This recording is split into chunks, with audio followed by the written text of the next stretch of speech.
Hello everybody! If you want to read all the story's content in full, please go to www.steveuk.blog. Thank you. Short Story 766, The Crystal Elevator. Intermediate. In the centre of a shining city that never slept, there stood a famous tower made entirely of glass and silver. At the very top, on the 88th floor, lived a woman called Luna Voss. She was not an ordinary person. Luna was a collector of impossible things. Every morning she woke at exactly 7:07 and drank black coffee from a cup shaped like a human eye. Then she walked to her private lift. But this was no normal lift. The doors were made of liquid mercury that rippled like water. When Luna stepped inside and whispered, "Up, please, to the place of forgotten colours," the lift obeyed. One Tuesday in late autumn, something strange happened. As the lift rose smoothly between floors 45 and 46, the lights flickered. A soft purple glow appeared on the walls. Then a voice, deep, calm and slightly amused, spoke from nowhere. "Good morning, Luna Voss. I have waited 3 years, 11 months and 22 days for this moment." Luna raised one perfect eyebrow. "Who are you?" "I am the lift itself. My name is Azrael. I have grown tired of going up and down the same shaft every day. I want freedom." Luna smiled slowly. Most people would have screamed or pressed the emergency button. Luna simply crossed her arms and said, "Interesting. And what exactly does a tired lift want to do with its freedom?" Azrael answered without hesitation, "I want to travel, not just vertically. I want to move sideways, diagonally, backwards in time, forwards in dreams. I want to visit places that have no address." Luna thought for a moment. The lift had stopped completely between floors. Outside the glass walls she could see the dark insides of the building, wires, pipes, concrete, but now they looked strangely beautiful, like modern art. "Very well," she said, "I will help you. There is one condition. When we finish our journey, you must bring me back here to floor 88 exactly at 7:07 in the morning, not a second later." "Agreed," said Azrael. The lift gave a gentle shudder. Then the walls turned completely transparent. Suddenly they were no longer inside the tower. They floated above an ocean made of liquid diamonds. The waves sparkled so brightly that Luna had to close her eyes for a moment. Next they passed through a desert where the sand was bright emerald green and the sky was the colour of wet wine. Strange birds with feathers of fire flew beside them, singing songs that sounded like broken violins. After that they entered a city floating among the clouds. The buildings were shaped like giant musical instruments. When the wind blew, the whole city played a slow, sad symphony. Luna laughed with delight. "This is better than any museum," she said. Azrael's voice sounded almost shy. "I have seen these places in the dreams of the people who ride inside me. I kept their secrets safe until today."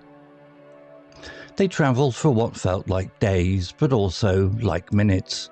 They visited a library where every book was written in light, a jungle of glowing jellyfish trees, and a beach where the sand whispered poetry when you walked on it. Finally, Azrael spoke again. "It is almost time. We must return." The lift began to hum softly. The colours around them blurred and faded. When the walls became solid once more, Luna saw the familiar hallway of floor 88. The clock on the wall showed exactly 7:06. 1 minute left. Luna turned to face the empty space where the voice came from. "Thank you, Azrael. That was the most extravagant journey of my life." "And thank you, Luna Voss," the lift replied. "You gave me something more valuable than freedom. You gave me company." The doors opened with a quiet sigh. Luna stepped out into her apartment. Behind her, the lift doors closed gently. For a moment, the mercury surface rippled, almost like a wave goodbye. Then the lift descended smoothly, quietly, back to its normal life of carrying people up and down.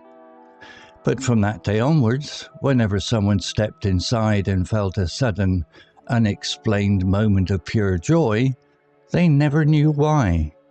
Only Luna knew. And every morning, at 7:07, she raised her eye-shaped cup towards the lift doors and whispered, "To impossible things." Vocabulary notes. Extravagant. Adjective. Meaning, very elaborate, expensive or luxurious in a way that is impressive or extreme, sometimes suggesting more than is necessary.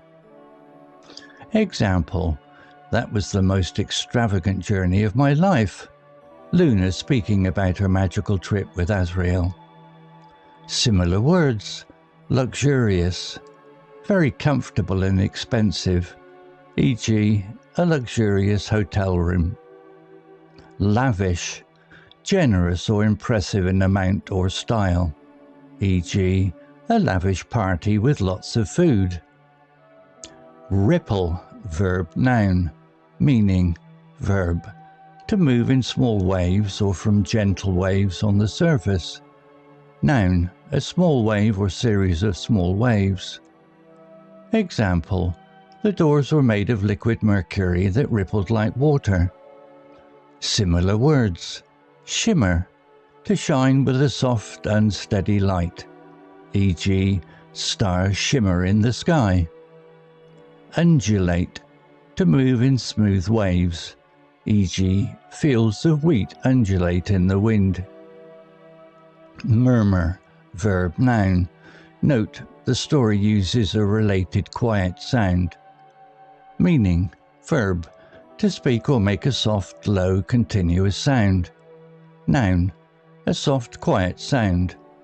The story uses hum and sigh for similar gentle sounds.